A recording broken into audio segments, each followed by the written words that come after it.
Thanks so much for allowing me to participate in your virtual research day. I'm going to be talking about tourism, in particular visitor harassment. The title of my presentation is Understanding Visitor Harassment Globally while Addressing It Locally. I'm Annmarie Nicely from Purdue University. I'm the lead researcher in the Visitor Harassment Research Unit at Purdue. So visitor harassment, simply explained, is an undesired, unwanted behavior directed towards visitors by persons at the destination. It is based on the visitor's perception. It is a global problem. And there are different types of visitor harassment occurring around the world: institutional, sexual, beggar, and trader harassment. Now, the focus of my presentation is on the latter, the harassment of visitors by micro entrepreneurs at the destination. Now, today I'm going to be focusing on the findings of 4 studies. So I'm going to be reviewing the findings of 4 studies on visitor harassment. And let me say this, when I speak of visitor harassment, I'm talking predominantly of trader harassment. So I'm going to talk about ways micro entrepreneurs harass visitors, geographic patterns to the phenomenon, why attempts at cauterizing the problem failed in Jamaica, and reducing the negative impact of visitor harassment, especially in particular in Jamaica. So the first 2 studies I'm going to be talking about talks about ways micro entrepreneurs harass visitors. 2 studies were conducted, both qualitative, both involve the analysis of archives. In the case of the first, 695 blog posts, newspaper reports, research articles, etc. were analyzed, and the documents talked about visitor harassment experienced in 152 countries. In the case of the latter, 53 TripAdvisor posts were analyzed, and it talks about the behaviors experienced, trader harassment behaviors visitors experienced while in Jamaica. So this is what the 2 studies found. In the case of the one that looked at visitor harassment in 152 countries, 38 behaviors were identified, and in the case of Jamaica, 26 behaviors were identified. Let me say this, the behaviors identified are from the perception of persons predominantly in the West. When we looked at who were the persons who posted blogs, they were part of the Western world. So this is more a Western perspective. So 6 of those behaviors, I just chose to highlight 6, and these 6 occur both in Jamaica and in other destinations around the world.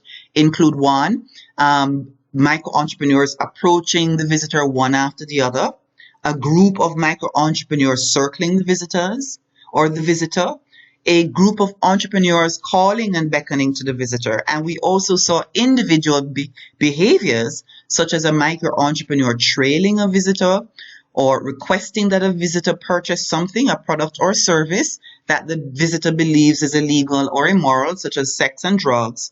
But we also hear of reports of micro entrepreneurs stopping the visitor and showing the visitor his or her products available for sale.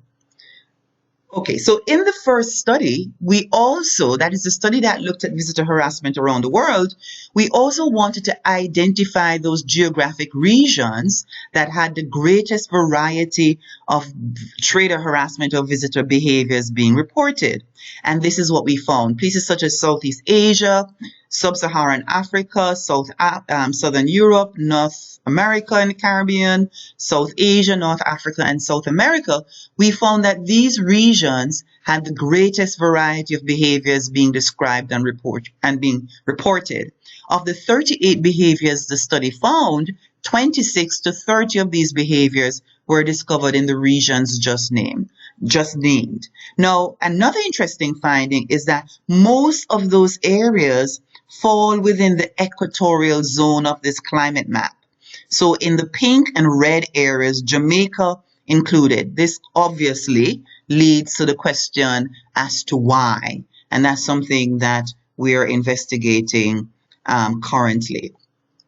The third study looked at Jamaica, and basically the goal of that study was to do two things. One, develop a theoretical model for reducing visitor harassment at a destination, and it's predominantly a learning model or behavior modification model, and then to apply that model to the case of Jamaica. This is what the model looks like. Basically, what it says is that for persons not to harass visitors or not to engage in aggressive selling, they have to believe that less aggressive selling is good and the alternative is bad, that there is local support when they engage in less aggressive selling and no local support in the alternative, that less aggressive selling is more rewarding and the alternative is less rewarding. They also have to know about the behavior, and we call this the behavior change phase. The first phase was preparation for behavior change. This phase is called the behavior change phase, and we also believe that they must be taught the fundamentals. They have to know the fundamentals of the desired behavior. So they have to be taught the fundamentals of less aggressive selling. The behavior has to be modeled continuously in their space. They have to be able to observe it being modeled, and they have to be given opportunities to continuously practice the behavior. And to sustain the behavior, which is described in the sustained behavior change phase, there must be positive and negative reinforcement. And there is a space for punitive measures as well. In fact, we believe, and the science is very clear, is that punitive measures can stop a behavior, but it does not necessarily encourage the desired behavior. Now, this model is based on the following theories: theory of operant conditioning, theory of planned change, social learning theory, theory of aggression, and theory of planned behavior. So, this was a qualitative study, the study on Jamaica. We looked at a number of documents describing the various mitigation initiatives applied in Jamaica. We looked at newspaper articles, 181 of them, from 1969 to 2013. We looked at Jamaica Tourist Board reports, 37 of them from 1957 to 2010, and we looked at other government documents and acts. We looked at 20 of those. The goal was to identify the various mitigation programs and initiatives and to map it onto the model. Which of these initiatives are likely to achieve the various sections of the theoretical framework that I just explained? After which, we interviewed 7 leaders from different craft markets from across the island. And the goal really, why we did that, was to ascertain the extent to which these initiatives actually worked.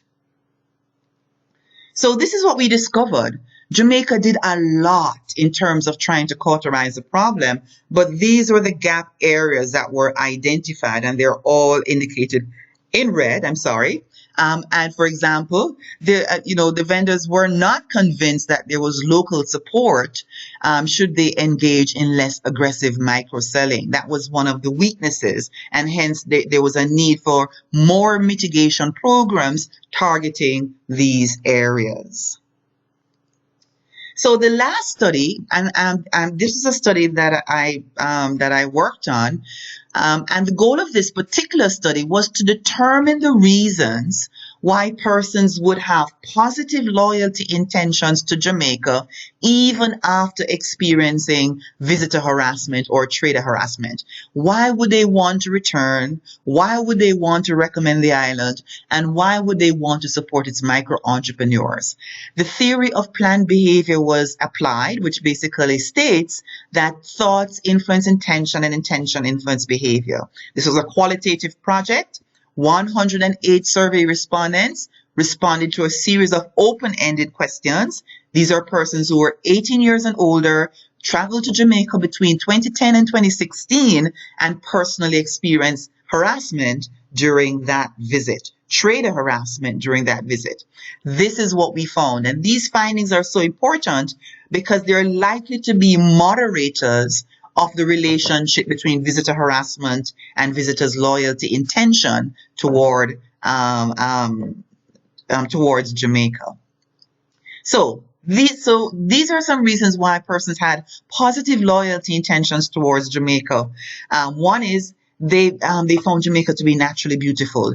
They liked the people. They found the culture to be unique and distinctive. They found Jamaica to be fun, high on fun factor. They liked the products that the micro traders had for sale, and this was particularly noteworthy for those who would support the micro entrepreneurs in the future, and they perceived their Jamaican vacation to be value. They saw it as value. We call those behavioral thoughts, but there were some normative thoughts. Why these persons would have positive loyalty intentions, especially intention to return. And that is, they had connections on the island. Family, friends, colleagues, but they also had business to conduct on the island. So even though they experienced harassment at one or more of the island's destinations, they would still return to Jamaica, obviously because of those connections. Then the next set of thoughts were control thoughts. And the respondents indicated that they would have positive loyalty intentions because they know the trader harassment behaviors to expect. They know how to avoid these behaviors. They know how to cope with these behaviors. So those are some critical knowledge that they had. But also they found the destination to be affordable. So it's easy for them to come back, for example. Another interesting one is that they had easy access. Those who were more than likely to support the micro traders, especially those providing transportation services, they said that they would support them if they had easy access to trustworthy taxi cab drivers, for example. And lastly, they view trader harassment as a part of the destination experience, hence they would have positive loyalty intentions. So some important takeaways.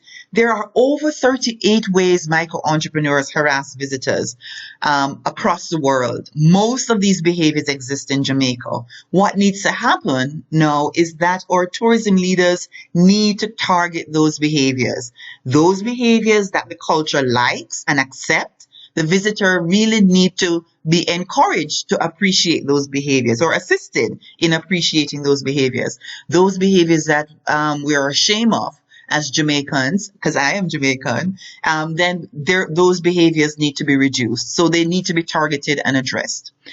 The second takeaway from the 4 studies that I just discussed is that Jamaica did a lot to try to cauterize the problem, but not getting sustainable results. I'm proposing, and there is science behind the model to suggest that the model for sustainably reducing small traders' aggressive selling behaviors are likely to work or is likely to work. Therefore, they need to ensure that their initiatives targeting all the areas of the model, and that has to be over the, it's not a short-term thing. That has to be, those initiatives have to be in place over the long term. But as a researcher, a takeaway for me and other visitor harassment researchers is that we need to test and retest this model, looking at other destinations around the world. The third takeaway is that there are ways to overcome the negative impact of trader harassment on the destination. Because what that study shows in the case of Jamaica is that persons are more than likely to return, recommend, support the micro entrepreneurs in particular if certain elements of the destination remain strong. So while we try to address the behaviors, if these other things are preserved, then the effect of trader harassment on the success of the destination would be minimized. That, for example, we have to keep the destination, the natural beauty going. In Jamaica, we like to say up. We have to keep the natural beauty up. We have to keep the fun factor up. We have to ensure that the culture is distinctive. So whatever needs to be done to ensure the preservation of the Jamaican culture, then that should be done, among the other things that were mentioned in the slide below. But for me, as a visitor harassment researcher, and for others around the world, what we need to be doing now is more predictive studies, confirming these factors at other destinations around the world. And that process has already begun with the Visitor Harassment Research Unit at Purdue. So that is it, basically. That is it. Those are the references. Thank you so much and have a good day. Enjoy your virtual research day. Thank you so much for this opportunity.